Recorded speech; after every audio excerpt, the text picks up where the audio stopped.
ஐயா 6ல் ராகு மறைஞ்சிருச்சு, 12ல் கேது மறைஞ்சிருச்சு. எப்படிங்க இருக்க போகுது? ஐயா சாயா கிரகங்கள் மறைந்தால் நல்ல பலனை கொடுக்கும். 6ஆம் இடம் வேலை. வேலை பளு அதிகமாக இருக்கும். 5 நாள் செய்யக்கூடிய வேலையை 8 நாள் செய்ய வேண்டியதாக இருக்கும். வெளிநாட்டுக்கு அனுப்பிச்சி விட்ருவார், சம்பளத்தை கொடுத்துருவாங்க, ஆனால் குடும்பத்தை பிரித்து விட்டுருவாங்க. இவர்கள் எச்சரிக்கையாக இருப்பார்கள், ஆனாலும் இவர்களை மீறி கடன் வளரும். மருத்துவரை மாற்றிட்டே இருக்கலாம், மருந்துகள் மாறலாம், வியாதிகள் மட்டும் அப்படியே இருக்கும். 12ஆம் இடத்துல மன வருத்தங்களை கொடுக்கக்கூடிய தூக்கமின்மை. இன்னொரு முக்கியமான விஷயத்தை சொல்லிடுறேங்க, நம்ம உறவுகளுக்கு என்ன நினைப்பாங்க தெரியுமா? எல்லாருமே எங்க ராஜ்யம் இருந்தாலும் பிரச்சனை தான் போல இருக்கு அப்படின்னு நினைப்பாங்க. ஆனால் இவர்கள் சம்பாதிக்கும் பணத்தை சேமிக்கும் வாய்ப்பை இழப்பார்கள். ஐயா இதுக்கான ஒரு விடிவு காலம் எப்போ பிறக்கும், எந்த அழைத்த வளம்? ஐயா ரொம்ப கஷ்டமான விஷயம். சுகமே சொல்லுங்கய்யா. ஐயா வணக்கம், ஜெய் ஸ்ரீராம். சொல்லுங்க ஐயா. 6ல் ராகு மறைஞ்சிருச்சு, 12ல் கேது மறைஞ்சிருச்சு. எப்படிங்க இருக்க போகுது? ஐயா சாயா கிரகங்கள் மறைந்தால் நல்ல பலனை கொடுக்கும். அதுவும் 12ல் கேது இருந்தால் மறுபிறப்பே கிடையாது. ஆமையா, உண்மைதான், உண்மை அது. அதில் மறுபிறப்பு இல்லைன்னு சொல்கிறது ஒரு பெரிய சந்தோஷம். நிறைய பேர் என்கிட்ட கேட்பாங்க, ஐயா 12ல் கேது இருக்கான்னு பார்த்து சொல்லுங்கள். இந்த 12ல் கேது பார்க்கும்போது லக்னத்தில் கேது இருக்கிறவங்களுக்கும் 12ல் கேது இருக்கும், பார்த்துருக்கீங்களா? இது எப்படி தெரியுமா உங்களுக்கு? இப்போ லக்னம் வந்து உத்திரட்டாதி 4ல் இருக்குன்னு வைங்க, பூரட்டாதியில் கேது இருந்தால் அதுவும் 12 தான். ஆமாம், கும்பத்தில் புரட்டாதி நட்சத்திரப்படி 12. அந்த மாதிரி இப்போ சிம்மத்தில் எடுத்துக்கங்க, பூரத்தில் லக்னம் இருக்குது, அது எந்த வேணாலும் 1 2 3 நாளில். கேதில் கேது இருந்தாலே இவங்க என்னங்கய்யா 12ல் கேது, நம்ம உறவுகள் எல்லாம் சந்தோஷமாக இருக்கட்டும். 12ல் கேது இருந்தால் கண்டிப்பாக வந்து மறுபிறவி இல்லை, இது ஏற்றுக்கொள்ளப்படக்கும். அதிலும் சுபர்கள் பார்த்தால் பிரமாதங்க, இதெல்லாம் ஒரு கேட்டுக்கொள்ளக்கூடிய விஷயம். இப்போ 6ல் ராகுங்க. 6ல் ராகு. ஐயா உங்களுக்கு 6ஆம் இடம்னா தெரியும், 6ன்னு ஒரு விஷயம் இருக்குது, அது 6. ராகுன்னு ஒரு விஷயம் இருக்குது, அது என்ன பண்ணுங்கய்யா எந்த விஷயத்தையும். ராகுவோட வேலை என்லார்ஜ்மெண்ட் பிளானட்னு பேர் அவருக்கு, பெருசு பண்ணி கொடுத்துரும். ஐயோ 6 கடன். யாருக்காவது 6ல் ராகு இருந்து எனக்கு கடன் கிடைக்கவில்லைன்னு சொல்லவே மாட்டாங்கய்யா. அவங்க முகத்தை பார்த்தாலே ஏதாவது பணம் வேணுமா அப்படின்னு சொல்லி கொடுத்துருவாங்க. அப்படித்தான் கடன்காரன் ஆகுறது. நீங்கள் வைக்கக்கூடாத விஷயத்துக்கு கூட கடனை வச்சிங்கன்னா 6ல் ராகு. வைக்கக்கூடாத விஷயம், இப்போ பாருங்கள், ஒரு சிலர் வந்து வீட்டு வாடகை கொடுக்கணும், அந்த ஓனர் என்ன சொல்லுவார், எங்கே ஓடியாவா போகிற, 4 வாரம் கழிச்சு கொடு, 4 மாதம் கழிச்சு கொடு, பெண்ணு அவசரம், அதை வாங்கி நான் என்ன செலவாக பண்ண போகிறேன். பார்த்தீங்கன்னா 10 மாதம் 12 மாதம் அதிகமாகிடும். இந்த ராகு பகவான் வந்து எங்கே இருக்காரோ அதை அபிவிருத்தி பண்ணிட்டு போயிடுவார். 6ல் இருந்தார்னா, இப்போ இன்னொரு கேள்வி கேட்பீங்க, நீங்கள் என்ன கேட்பீங்க தெரியுமா? 5ல் இருந்தார்ல, அப்போ குழந்தை பாக்கியத்தை அதிகப்படுத்தணுமா இல்லையா? ஆனால் சுபஸ்தானங்களில் சாயா கிரகங்கள் வரும்போது பாபர்களாக செயல்படுவார்கள், பாவங்களில் வரும்போது கஷ்டத்தை படுத்துவார்கள். இதுதான் அவங்களுடைய வேலை. ஏன்னா இவங்க யார் தெரியுமா? இந்த ராகுக்கு எதுக்குங்கிறது, போன ஜென்மத்தில் நீங்கள் செய்த வினைகளினுடைய பயன்களை வச்சிருக்கக்கூடிய டாக்குமெண்ட் ஆஃபீஸர் அவங்க தான். அவங்களுக்கு பேர் ஹார்ட் டிஸ்க்னு நம்ம கேள்விப்படுறோம் இல்லையா, அந்த ஹார்ட் டிஸ்க் அவங்க தான், பென்ட்ரைவ் அவங்க தான், அவங்கக்கிட்ட தான் அந்த டாக்குமெண்ட் இருக்கும். இப்போ இந்த 6ஆம் இடம்னா உங்களுக்கு தெரியும் என்னது, கடன், ரோகம், சத்ரு, எனிமி எல்லாம். எவ்வளோ வேணும் உங்களுக்கு போட்டுக்க, எவ்வளோ வேணும் உங்களுக்கு போட்டுக்க அப்படின்னு சொல்லி எக்ஸ்டென்ஷன் கவுண்டர் அப்படின்னு பார்த்தீங்கன்னா அதுதான் ராகு. 6ஆம் இடம் வேலை. வேலை பளு அதிகமாக இருக்கும். 5 நாள் செய்யக்கூடிய வேலையை 8 நாள் செய்ய வேண்டியதாக இருக்கும். வேலை பளு அதிகம். 6ஆம் இடம் இப்போ பாருங்கள், வெளிநாட்டுக்கு அனுப்பிச்சி விட்ருவார், சம்பளத்தை கொடுத்துருவாங்க, ஆனால் குடும்பத்தை பிரித்து விட்டுரும். இந்த மாதிரி சூழ்நிலைகளை கொடுத்து விட்டுரும். இது நிறைய விஷயங்களில் இந்த ராகு வந்து, சில பேர் எங்கள் ஊரில் சொல்லுவாங்க, கடன் வெள்ளாமை மாதிரி விளைஞ்சிருச்சுப்பா அப்படிம்பாங்க. அதுக்கு என்ன அர்த்தம்னு கேட்டிங்கன்னா, கடன் அதிகமாகிடுச்சுன்னு அர்த்தம். இந்த இவர்கள் எச்சரிக்கையாக இருப்பார்கள், ஆனாலும் இவர்களை மீறி கடன் வளரும். சரி, 12ல் கேது. 12ல் கேது இருந்தாலும் என்ன நடக்கும்னு கேட்டிங்கன்னா, அதிகமாக 12ங்கிறது என்னையா சொல்லுவீங்க, செலவு. என்ன போகும் இருக்குல்ல, ஏகப்பட்ட வட்டி கட்டிட்டேங்க ஐயா. வட்டி தொழிலுக்கு நிறைய, நான் கட்டின வட்டி பணம் மட்டும் இருந்ததுன்னு வைங்களேன், வட்டிக்கு வாங்கி வட்டி கட்டினேன் தெரியுமா உங்களுக்கு, கூட்டு வட்டிக்கு வாங்கி இப்படிலாம் சொல்லுவாங்க இல்லையா. நகைக்கு நான் கட்டின வட்டி மட்டும் இருந்தாலே இன்றைக்கி 40 பவுன் 50 பவுன் ஈஸியாக வாங்கிடலாம் அப்படின்னு சொல்லுவாங்க. எந்த ஒரு செயலையும் கடனுக்கு வட்டிக்கு வாங்கி செய்யக்கூடிய வேலையை 12ஆம் இடத்துக்கு அது செய்யும். இதுதான் ரொம்ப ரொம்ப முக்கியம். இப்போ 6ஆம் இடத்துல கடனை பற்றி பேசிட்டோம். அடுத்து என்னங்கய்யா, நோய். நமக்கு ஒரு பிரச்சனை, ஒரு கால் வலி, ஒரு கை வலி, ஒரு வயிற்று வலி, ஒரு கழுத்து வலி, எங்கே போவீங்க? டாக்டர்கிட்ட போவீங்க. டாக்டர் என்ன பண்ணுவார்? ப்ரிஸ்கிரிப்ஷன் எழுதுவார். அவர் நியாயமாக படித்து நல்ல விதமாக தான் அந்த மருந்து வேலை செய்யாமல் இவர்களை பழிவாங்க. மருந்து ஒத்துக்காது. ஏன்னா ராகுங்கிறது மிகப்பெரிய விஷம். இதுக்கு பேருங்க மகாகால பத்மயோகம்னு பேர் இருக்குது. சாதாரண பத்மயோகம் இருக்குது, இதில் மகாகாலம். அப்போது உங்களுக்கு என்ன பிரச்சனை வரும்னு கேட்டிங்கன்னா, மிகப்பெரிய வருத்தங்களை கொடுக்கும் 6ஆம் இடம். அப்புறம் இன்னொரு பெரிய வருத்தமான விஷயம் பாருங்கள், கடினமாக உழைப்பார்கள். யார்கிட்ட? வேலை செய்கிற இடத்துல. அந்த வேலை செய்கிற இடத்துக்கு நல்ல பேர் வாங்கணும்ல, இவர்கள் வேலை செய்து நல்ல பேர் வாங்க விடாது. கடினமாக உழைத்து பல நன்மைகளை கம்பெனிக்காக செய்து கொடுத்து நல்ல பேர் வாங்காது. முதலாளி நல்ல வேலையாள் கிடைக்க மாட்டாங்க. ஐயோ, ஏன் கேட்குறீங்க? அவர் என்ன கேட்பாருன்னா, எனக்கு வேலைக்காரன் கிடைக்க மாட்டான், இவர் காசு கொடுப்பாரு, நல்லா வாங்கி. காசு என்பது கடனாக கொடுப்பது. இப்போ உங்கள்கிட்ட ஒருத்தர் வேலைக்கு வராருன்னா கடனாக கொடுப்பீங்க, இது வச்சுக்கப்பா அப்படின்னா அவன் வாங்கிட்டு அன்னைக்கேருந்து வரமாட்டான். நிறைய பேர் பாருங்கள், நிறைய ஓனர்கள் இந்த வேலைக்காரனுக்கு காசு கொடுத்தால் அவன் வரவில்லை என்றால் அவன் ஜாதகத்தை வாங்கி பார்த்தீங்கன்னா 6ல் ராகு. இது ஒரு முக்கியமான விஷயம். மருத்துவத்தில் மருத்துவரை மாற்றிட்டே இருக்கலாம், மருந்துகள் மாறலாம், வியாதிகள் மட்டும் அப்படியே இருக்கும். ஒரு பெரிய பிரச்சனைங்க 6ஆம் இடத்துல ராகு இருந்து மனவேதனை, மன கஷ்டம், மனக்குழப்பம். ஏன்னா 5க்கு 2. இன்னொரு பெரிய வருத்தமான விஷயம், குழந்தைகளினுடைய, அதாவது தாங்கள் பெற்ற குழந்தைகளினுடைய திருமண விஷயத்தில் குழப்பங்களை பண்ணக்கூடிய விஷயங்கள் நடக்கும். 5க்கு 2. அவர்கள் வருமானத்தில் பிரச்சனையை கொடுக்கும். ஒரு மனுஷனுக்கு தான் படுற கஷ்டத்தை விட தன் குழந்தை படுற கஷ்டம் தான் பெரிய வலி. குழந்தைகளுக்கு பல் பிரச்சனை இதெல்லாம் கொடுத்துரும். சரி பாருங்கள், 12ஆம் இடத்துல மன வருத்தங்களை கொடுக்கக்கூடிய தூக்கமின்மை. நாளைக்கு காலையில் எழுந்திரிச்சு அங்கே போகணும், இங்கே போகணும், துருன்னு இருப்பாங்க. இந்த தூங்காமல் கெட்டது, ஏன் எவ்வளோ முடி கொட்டிடுச்சு, ஏன் எவ்வளோ கண்ணில் டயர்டாக இருக்குது, இங்கே வேறு நேற்று நைட்டு ஃபுல்லாக ஃபுல் நைட்டுங்க, செகண்ட் நைட்டுங்க, 3 நாளுங்க, விடியால் இவர்கிட்ட வேலை பார்க்குறவன் டென்ஷன் ஆகிடும். என்ன காரணம்னு கேட்டிங்கன்னா, இவருடைய மூளை முழுவதும் வேலையாகவே இருக்கும். உறக்கம் என்பதை பார்க்காத கண்கள் 12ல் கேது. சரி, நைட்டு 11:30 வரைக்கும் உங்களை வாட்ஸ்அப்பில் பார்த்தனே, நீங்கள் என்ன பண்ணிட்டு இருந்தீங்க அப்படின்னா, இல்லையா அது இதையும் பார்த்துட்டு இருந்தேன், நாளைக்கு என்ன எடுக்கலாம், என்ன பண்ணலாம், எப்படி பண்ணலாம், இந்த மாதிரி பார்த்தீங்கன்னா ஒருவருடைய மனக்கணக்குகள் முழுமையாக 12ஆம் இடம் வேலை செய்யும். பெரும்பாலும் 12ஆம் இடம் என்பது கால். வயதாகும் பொழுது இவர்களுக்கு கால் சம்பந்தப்பட்ட தொந்தரவுகள் வந்துவிடும். 40 வயசுக்கு மேலேயே தாங்கி நடப்பது, ஒருத்தரை பிடித்து நடப்பது, கால் வலிகள். பெரும்பாலும் இவர்கள் கிக் ஸ்டார்ட் வண்டி இருக்கு இல்லையா, அதை அவாய்ட் பண்ணுறது நல்லது. இப்போ யாரும் இப்படி இல்லை. ஏன்னா இப்போ நம்ம காலத்துலலாம் பார்த்திங்கன்னா அந்த புல்லட்டை உதைக்கிறதே ஒரு ஹாப்பியாக இருக்கும். இப்போ புல்லட்டே நமக்கு இது மாதிரி வந்துடுச்சு. அதனால் கிக் ஸ்டார்ட் வண்டியில் பின்னாடி அடித்து அந்த வலிக்கும் தெரியுங்களா, அந்த மாதிரி வர்றது. இதெல்லாம் இவர்கள் பெரும்பாலும் கால் சம்பந்தப்பட்ட விளையாட்டுக்கள், கால் சம்பந்தப்பட்ட வண்டி வாகனங்களை ஓடுறது. இப்போ பாருங்கள், நிறைய பேர் பாருங்கள், வண்டி வேகமாக ஓட்டினேன், காலில் பிரச்சனை ஆயிடுச்சு. இவங்கெல்லாம் 12ல் கேது. வண்டிக்கும் காலுக்கும் தொடர்பு இல்லாமையே இவங்க நடந்துட்டு இருக்கணும். இவங்க நின்றுட்டு இருப்பாங்கய்யா, வண்டி பாட்டில் வரும். வண்டி ஓட்டுனவனுக்கும் ஒன்றாகாது, வண்டியை கொண்டு வந்து நிறுத்தினவனுக்கு, இவங்க சும்மா நின்றுருப்பாங்க, டக்குன்னு சாஞ்சிடும். அது ஒரு பிரச்சனை. வண்டியால் ஏற்படும் ஆபத்துக்கள், அங்கே கண்ணாடி தெரிச்சு இவன் மேலே மூட்டிடும், அது காலில் தான் போடும். இந்த மாதிரி 12ஆம் இடத்துக்கு கேது. அந்த விஷயங்களில் ரொம்ப கவனமாக இருக்கணும். இது ஒரு முதல் பாயிண்ட். மருத்துவத்துறை, அதில் ரொம்ப கவனமாக இருக்கணும். மருந்துகள் அப்புறம் இந்த மருந்துகளால் அலர்ஜின்னு ஒரு வார்த்தை கேள்விப்பட்டிருக்கீங்களா? ஆமாம் ஆமாம் ஆமாம். மருந்து அலர்ஜி எப்படின்னு கேட்டிங்கன்னா ரொம்ப கஷ்டப்படுத்தும். இந்த பழைய பென்சிலின் ஊசின்னு ஒன்று கேட்பாங்க, டாக்டர்ஸ் கேட்பாங்க, அலர்ஜியாக இருக்கா இல்லையான்னு கேட்பாங்க. நீ போட்டிருக்கியாப்பா அப்படிம்பாங்க. அந்த காளான் அதுலேருந்து பெனிசிலியம் என்ற காளான்லேருந்து எடுக்கிறது தான் அது. பாருங்கள், போட்டுட்டு ஒரு வட்டம் போட்டு விட்ருவாங்க. அது அந்த மருந்து செட் ஆயிடுச்சுன்னா 1000 வியாதிகளை குணப்படுத்தும். ஆனால் அது சில பேருக்கு அலர்ஜி ஆகிடும். சோப்பு விற்காதீங்க, சோப்பு போட்டு குளித்தா அலர்ஜி ஆகிடும். ஷாம்புல அலர்ஜி, இந்த ஸ்கின் அலர்ஜி, இதெல்லாம் பார்த்திங்கன்னா இந்த 6ஆம் இடத்தில் இருக்கக்கூடிய ராகு உங்களுக்கு தொந்தரவு கொடுத்துரும். அது 4க்கு 3 சுகஸ்தானத்துக்கு 3ஆம் இடம். அங்கே பாருங்கள் கேது. இந்த கேது 12ஆம் இடத்துலேருந்து மருத்துவம் இது சம்மந்தமான பிரச்சனைகளை கொடுத்துட்டே இருக்கு. பாருங்கள், இவங்க எப்படி சிஸ்டமேட்டிக்காக வச்சுருக்காங்க பாருங்கள். 180 டிகிரியில் 2 பேர் இருக்காங்க. அப்படி இந்த பக்கம் மாறி வரும். இப்போ ஒரு சின்ன விஷயம், இந்த ராகு கேது 6, 12 இதுக்குள்ளே கிரகம் மாட்டிக்கிச்சுன்னு வச்சுக்கோங்க, அது எப்படி இருக்கும் ஐயா?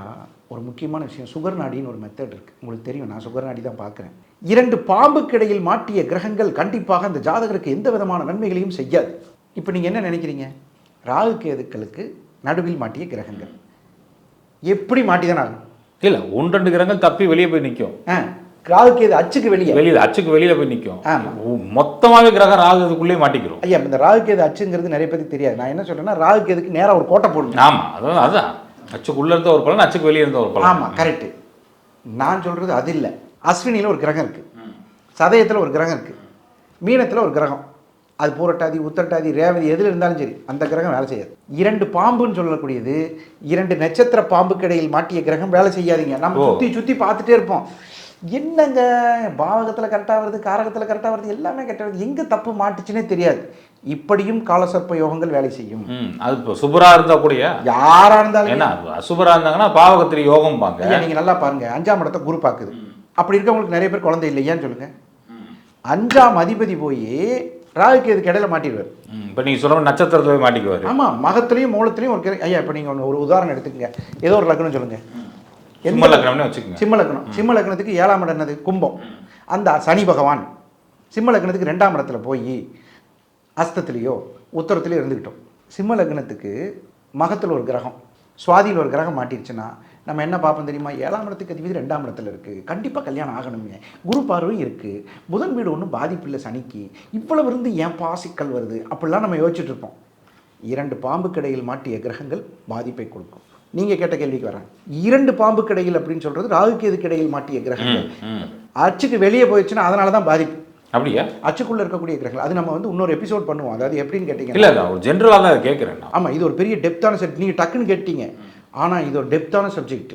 அந்த ராகு கேதுக்குள் மாட்டிய கிரகங்கள் பெரும்பாலும் பாதிப்பை கொடுக்கும். நிறைய பேர் பாருங்கள், இந்த சிக்கலை வந்து இது வந்து சுகர் நாடியில் தான் தெளிவாக புள்ளி விவரமாக கண்டுபிடிக்க முடியும். இன்னொரு விஷயம் பாருங்கள், 1 டிகிரிக்கு இப்போ ராகு 1 டிகிரியில் இருக்குது, கேது 1 டிகிரியில் இருக்குது, அதோட நெருங்கிய பாகையில் எந்த கிரகம் இருந்தாலும் பாதிக்கப்படும்.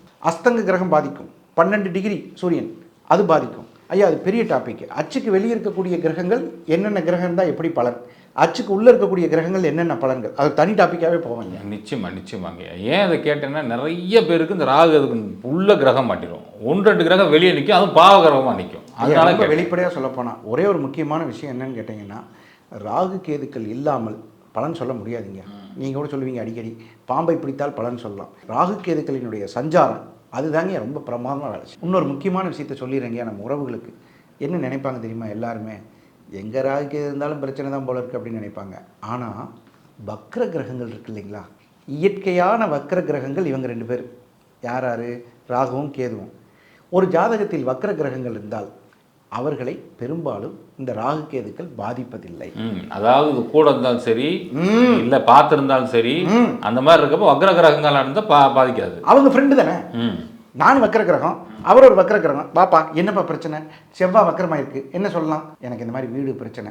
ராகு கேதுக்கள் அதன் மீது பயணிக்கும் போதோ, கோச்சார ராகு பயணிக்கும் போதோ, திரிகோணங்களில் பயணிக்கும் போதோ ஈஸியாக அவங்களுக்கு நல்லது செஞ்சு கொடுத்துட்டு போயிடுவோம். அதையும் நம்ம சொல்லலாம். அது ஒரு பெரிய ப்ளஸ்ஸுங்கயா. மைனஸை மட்டும் நம்ம சொல்லக்கூடாது. வக்ர கிரகங்களாக இருக்கக்கூடிய கிரகங்கள் இயற்கை வக்ர கிரகங்களோடு நட்பாகி கொள்கின்றன. ஒருத்தர் ஜாதகத்தில் புதன் வக்கரம்னு வைங்க, அவன் வந்து இப்போ +2 எழுதிட்டு இருப்பான். நம்ம வந்து 6ல் இருக்குது, இப்படி இருக்குது, அப்படி இப்படின்னு நம்ம சொல்ல வேண்டிய அவசியம் இல்லை. அது ப்ளஸ் தூக்கி கொடுத்துட்டு போயிடும். வக்ர கிரகங்கள் பலன் செய்வது வக்ர சாயா கிரகங்களோடு சேரும் பொழுது அதிக பலன்யா, மேஜர் ப்ளஸ். ஐயா பணம் ஒரு பெரிய பிரச்சனை. 6ஆம் இடத்தில் ராகு, 12ஆம் இடத்தில் கேது, இது இருந்தால் என்னன்னு கேட்டிங்கன்னா, இவர்கள் பெரும்பாலும் சம்பாதிக்கும் பணத்தை என்ன செலவு செய்வாங்க சொல்லுங்க பார்க்கலாம். ஏதோ ஒன்று செலவு பண்ணுவாங்க, கடை குடும்பத்துக்கு கொடுப்பாங்க, ஏதோ ஒன்று செலவாங்க, அன்னைக்கு மாதத்தில் 0வாக இருக்கும். அது எனக்கு நல்லா தெரியும். அப்படி இல்லைங்க, 12ஆம் இடத்துல கேதுன்னா 12ஆம் இடம் கேது. கோயில்களுக்கு நோட்டீஸ் எடுத்து வந்து கொடுத்தா எடுத்து கொடுத்துருவாங்க.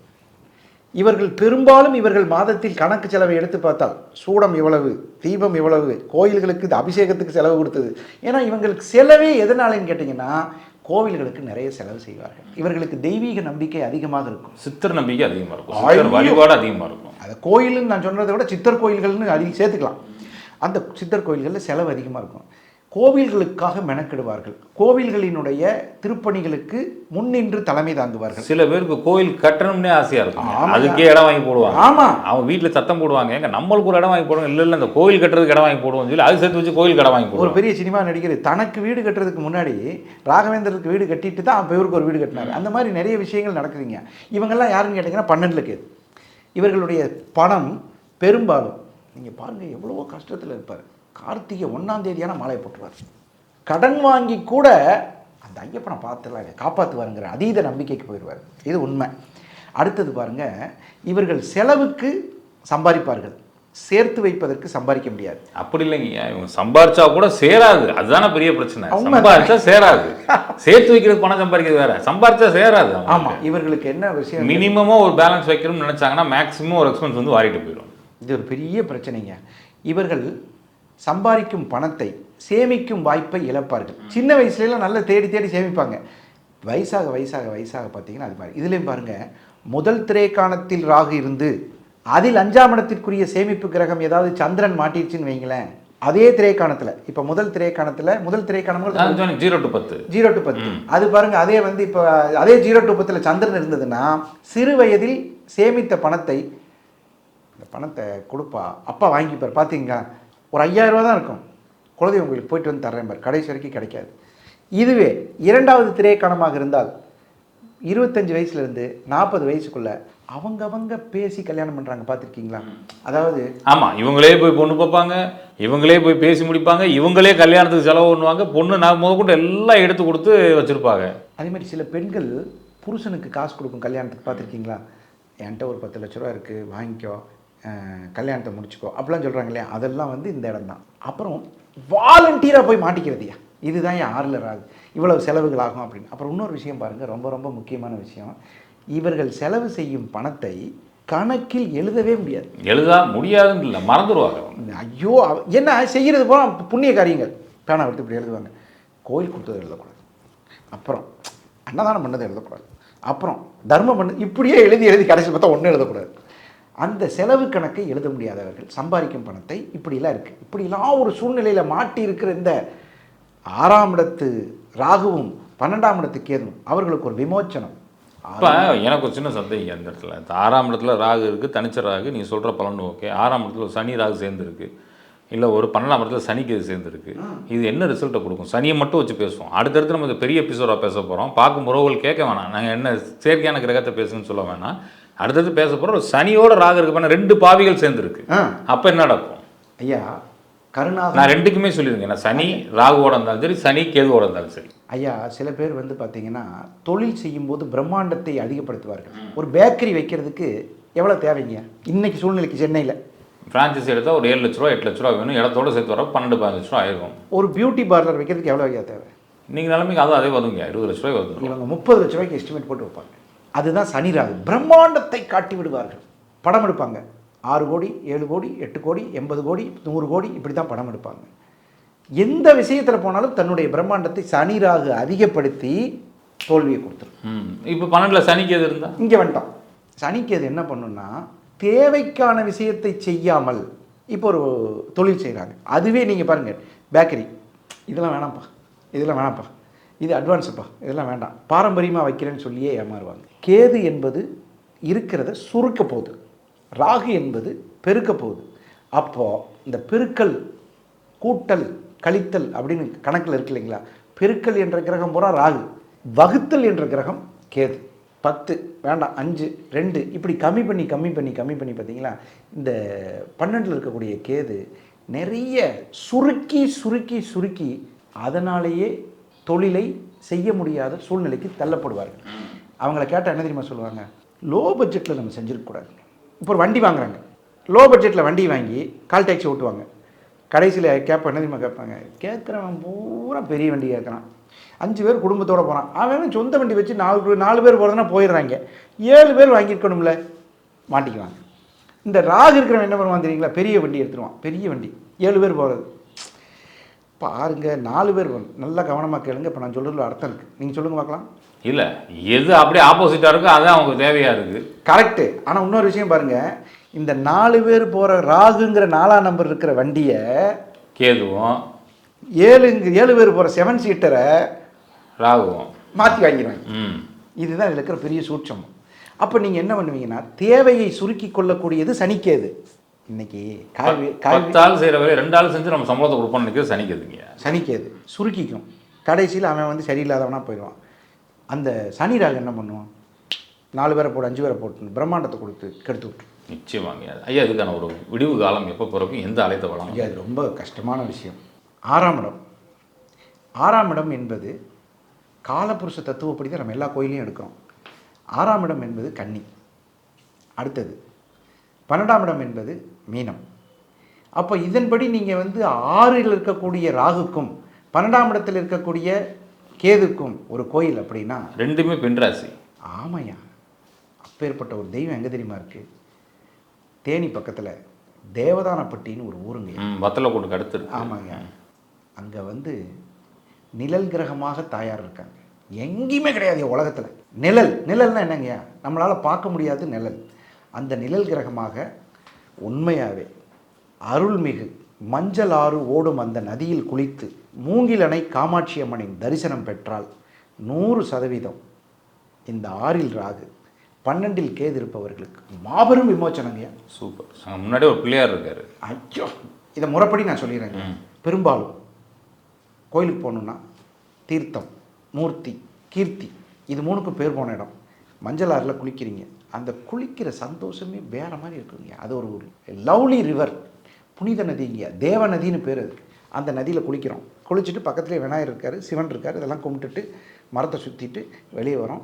நீங்கள் அந்த சர்ப்ப கோயில் அப்படிங்கிற அந்த வாசத்தை உங்களால் உணர முடியும். பெரும்பாலும் விழா காலங்கள் இது மாசி மாதத்தில் இருக்கும். மற்ற நாட்கள் போகும்போது அங்கே இன்னும் ஜீவன் இருக்கிறதாக சொல்லப்படுகிறது. யாருமே பார்த்ததில்லை, கதவுக்கு தான் பூஜை. அந்த கோவிலுக்கு போயிட்டு வந்தவங்களுக்கு கண்டிப்பாக இந்த 6இல் ராகு 12இல் கேது இருப்பவர்களுக்கு பெரிய விமோச்சனம் வரும். இந்த கோயிலுக்கு போகிறவங்களுக்கு ஒரு முக்கியமான கட்டளை என்னன்னு கேட்டிங்கன்னா 2 கட்டளை. ஒன்று, போகும்போது நெய் வாங்கிட்டு போக சொல்லுங்கள். அது ஒரு முக்கியமான விஷயம். நெய் வாங்கிட்டு போய் அந்த பானையில் ஊற்றணும். அது இவங்களுக்கு ஒரு விமோச்சனம். 2வது கட்டளை, ஏற்கனவே நம்ம சொல்கிற மாதிரி, எங்கே ராகு இருக்கிறதோ, எங்கே கேது இருக்கிறதோ, எந்த நட்சத்திரத்தில் அவர்கள் குடியிருக்கிறார்களோ அந்த நட்சத்திரத்தில் அந்த அன்னையை தரிசனம் செய்தால் 100க்கு 100% இவர்கள், இப்போ நம்ம கொஞ்ச நேரத்துக்கு முன்னாடி பேசினோம் இல்லைங்களா, அந்த சிக்கல்களிலிருந்து விடுதலை பெற்று மாபெரும் வெற்றி ஸ்தானத்தை அடைவார்கள். நிச்சயமாங்க. நெஞ்சால் நன்றி ஐயா, சுகமே சொல்லுவேன்.